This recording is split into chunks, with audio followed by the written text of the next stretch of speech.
नमस्कार। आपका स्वागत है हमारे YouTube चैनल शिक्षा सखा पर। आज मैं आपके लिए लेकर आई हूँ विज्ञान कक्षा 7 कार्य पुस्तिका अध्याय 11।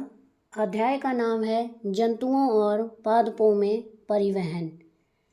पिछली वीडियो में मैंने आपको पाठ 10 जीवों में श्वसन पाठ के अभ्यास का हल करवाया था। अगर आप मेरे चैनल पर नए हैं और अभी तक आपने मेरे चैनल को सब्सक्राइब नहीं किया है तो प्लीज़ सब्सक्राइब कर दें और बेल आइकन को ज़रूर दबाएं। मैंने अपने चैनल की प्लेलिस्ट में सब्जेक्ट वाइज लिस्ट डाली हुई है। आप जिस भी लेसन को देखना चाहते हैं मेरे चैनल की प्लेलिस्ट में जाकर देख सकते हैं। चलिए पाठ की शुरुआत करते हैं। प्रश्न 1 क्या तुमने कभी सोचा है कि खून या रक्त पूरे शरीर में कैसे पहुंचता है? इसमें हम लिखेंगे हमारे शरीर के रक्त के परिवहन के लिए रक्त परिसंचरण तंत्र पाया जाता है, जिसमें 2 प्रकार की रक्त वाहिनियाँ होती हैं। धमनी पूरे शरीर में रक्त पहुंचाती है। प्रश्न 2 अपने शरीर में खून नलियों को ढूंढो। किन किन अंगों में ये नलियाँ देखी जा सकती हैं? उत्तर है इन नलिकाओं को संपूर्ण शरीर में देखा जा सकता है। प्रश्न 2 रक्त में क्या क्या होता है? उत्तर है रक्त का तरल भाग प्लाज्मा, जिसमें 3 प्रकार की कोशिकाएं, नंबर 1 लाल रक्त कोशिकाएं, नंबर 2 श्वेत रक्त कोशिकाएं और नंबर 3 प्लेटलेट्स। प्रश्न 3 सोचकर बताओ यदि रक्त में निम्न चीज़ें न हों तो क्या होगा? लाल रक्त कोशिकाएं। उत्तर है ऑक्सीजन का परिवहन सभी भागों में नहीं हो पाएगा। श्वेत रक्त कोशिकाएं रोग प्रतिरोधक क्षमता घट जाएगी। प्लेटलेट्स न हों तो रक्त का थक्का नहीं बनेगा। अब है प्रश्न 4 नीचे मनुष्य के हृदय का चित्र बना हुआ है। इसके विभिन्न भागों को नामांकित करो। यहाँ पर ये देखिए, ये हृदय है। इसमें लेफ्ट साइड है सबसे पहले महाशिरा, उसके बाद है दाया आलिंद, उसके नीचे है कक्षों के बीच विभाजन की दीवार और उसके नीचे है दाया निलय। राइट साइड है फुफ्फुस धमनी, दूसरा है फुफ्फुस शिरा, फिर है बायां आलिंद और उसके बाद है बायां निलय। प्रश्न 2 हृदय में ऑक्सीजन समृद्ध रक्त व कार्बन डाइऑक्साइड समृद्ध रक्त परस्पर न मिल जाए, इसके लिए क्या व्यवस्था है? उत्तर है कक्षों के बीच विभाजन दीवार।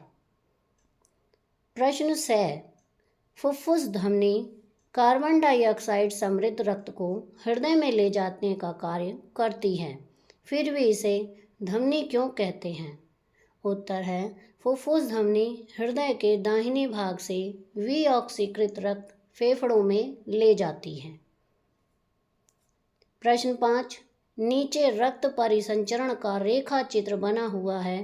इसमें तीर के निशान द्वारा रक्त के प्रवाह की दिशा बताई गई है।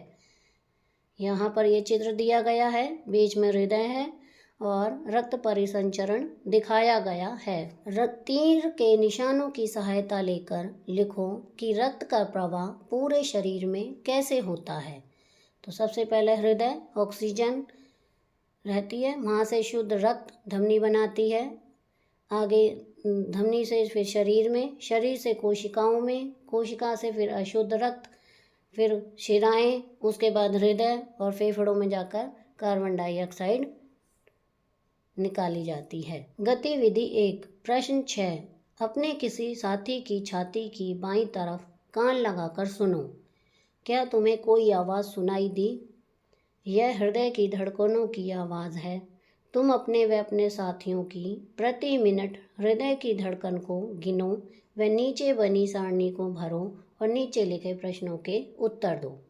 सारणी है ये, क्रम संख्या, साथी का नाम नवीन और हृदय की धड़कन 72 बार धड़कती है। दौड़ लगा के आते हैं तो 120 बार। दूसरा है अंजलि, 70 बार धड़कती है। फिर 123 बार दौड़ने पर। इसी तरह आंचल 72 हृदय धड़कता है और उसके बाद दौड़ लगाने के पश्चात 110 बार। सागर 73 बार धड़कता है और दौड़ लगाने के बाद 130 बार प्रति मिनट धड़कता है। किसी व्यक्ति का हृदय 1 मिनट में औसत कितनी बार धड़कता है? इसमें हम लिखेंगे 72 से 78 बार। प्रश्न ब, दौड़ने के पूर्व और दौड़ने के बाद गिनने पर हृदय की धड़कन की संख्या में क्या बदलाव आया? उत्तर है, दौड़ने के बाद हृदय की धड़कन की संख्या ज़्यादा बढ़ जाती है।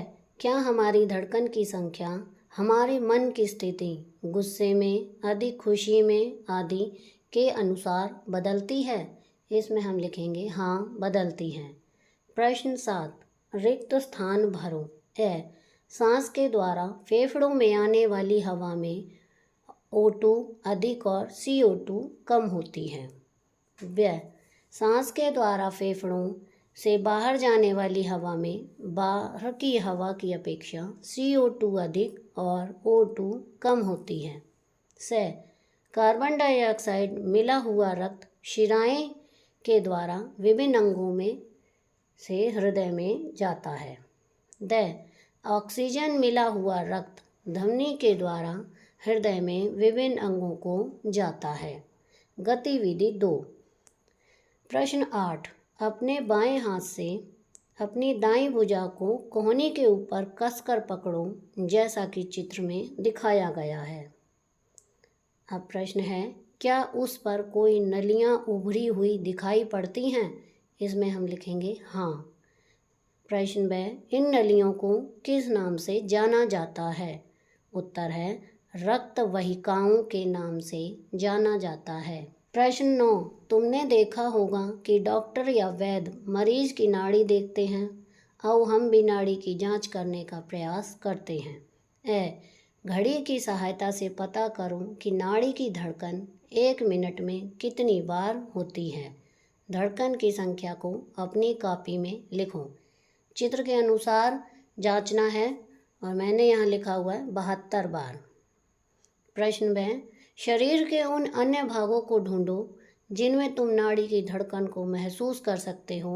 इन अंगों की सूची बनाओ। इसमें हम लिखेंगे हाथ और हृदय में हम नाड़ी की धड़कन को महसूस कर सकते हैं। प्रश्न से, क्या नाड़ी की धड़कन और हृदय की धड़कन में कोई समानता है? इसमें हम लिखेंगे हाँ, समानता है। प्रश्न 10, हम जो भोजन करते हैं वह तो पेट में जाता है, फिर हमारे शरीर के सभी भागों तक भोजन कैसे पहुंचता है? इसमें हम लिखेंगे रक्त वह तरल पदार्थ है जो रक्त वाहिनियों में प्रवाहित होता है। यह पाचित भोजन को क्षुद्रांत्र यानी छोटी आंत से शरीर के सभी भागों तक पहुंचाता है। प्रश्न 11, इस तरह हम सांस लेते हैं तो हवा फेफड़ों में इकट्ठी होती है, पर क्या तुम बता सकते हो हमारे शरीर की सभी कोशिकाओं को ऑक्सीजन कैसे मिलती है? इसमें हम लिखेंगे धमनी में बह रही ऑक्सीकृत रुधिर से। प्रश्न 12, सही या गलत का निशान लगाओ और गलत कथनों को सही करके लिखो। हृदय का बायां भाग कार्बन डाइऑक्साइड समृद्ध रक्त को एकत्रित करता है। ये गलत है, दायां भाग होता है। प्रश्न 2 है, धमनियां शरीर के विभिन्न भागों से रक्त को हृदय तक ले जाती हैं। ये गलत है, धमनियां की जगह आएगा शिराएं। पौधों में जड़ अवशोषण का कार्य पत्तियां करती हैं। गलत है, इसमें जड़ करते हैं। प्रश्न 2, हृदय थक जाने पर आराम कर सकता है। ये गलत है, नहीं कर सकता। अब है गतिविधि 4, पानी से भरे 2 गिलास लो। अब एक गिलास में कुछ बूंदें लाल स्याही की डालो जिससे पानी रंगीन हो जाए। अब कोमल तने वाला छोटा पौधा जड़ सहित सावधानी पूर्वक उखाड़ो। उसकी जड़ें पानी से धोकर साफ कर लो। इस पौधे को रंगीन पानी वाले गिलास में सीधा खड़ा करो। अब इस गिलास को पौधे सहित धूप में रख दो। 2 घंटे पश्चात पौधे का अवलोकन करो। ये देखिए इस तरह से हमने रख दिया है। एक में लाल स्याही युक्त पानी है और एक में सादा पानी है। प्रश्न 13, गतिविधि के आधार पर निम्न प्रश्नों के उत्तर दो। क्या स्याही वाले पानी में रखे पौधे के पत्तों की शिराएं लाल हो गई हैं? उत्तर लिखेंगे जी हाँ। प्रश्न ब, लाल रंग का पानी पौधे की पत्तियों तक कैसे पहुंचा? जैलम से। गतिविधि 4 है। प्रश्न 14, अपनी पाठ्य पुस्तक के क्रियाकलाप 11.3 में बताए अनुसार तुम खुद प्रयोग करके देखो।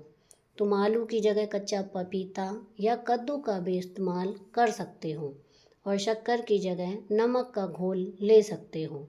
रमेश ने आलू में गड्ढा बनाकर उसमें शक्कर का घोल लिया तो गड्ढे में रखे घोल का स्तर बढ़ गया। इस प्रयोग से उसने निष्कर्ष निकाला कि कम सांद्रता से अधिक सांद्रता की ओर पानी जाता है। विचार करो कि अगर कटोरी में शक्कर का घोल ले लिया जाए और आलू में पानी रखा जाए तो क्या होगा? उत्तर है आलू में पानी का स्तर कम होगा। प्रश्न ब, इस आधार पर तुम बताओ कि अगर जड़ों की कोशिकाओं में मिट्टी की तुलना में घोल की सांद्रता अधिक है तो क्या होगा? उत्तर है तो जल कम सांद्रता से अधिक सांद्रता की तरफ अर्थात जड़ की तरफ आएगा। प्रश्न 15 मानव उत्सर्जन तंत्र के विभिन्न अंगों को नामांकित करो। ये मानव उत्सर्जन तंत्र है। लेफ्ट साइड सबसे ऊपर है महाशिरा, उसके बाद है मूत्रवाहिनी, मूत्राशय और मूत्ररंध्र। राइट साइड है वृक्क और महाध्वनि। प्रश्न ब, त्वचा उत्सर्जन तंत्र का कार्य किस प्रकार करती है? उत्तर है पसीने के साथ अपशिष्ट पदार्थ त्वचा में रोम छिद्रों से। यहाँ पर यह हमारा अध्याय 11 का अभ्यास का कार्य पूरा हो गया है।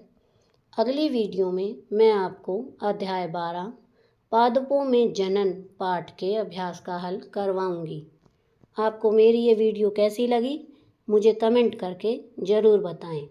प्लीज़ मेरे चैनल को लाइक करें, शेयर करें और सब्सक्राइब करना ना भूलें। Thank you.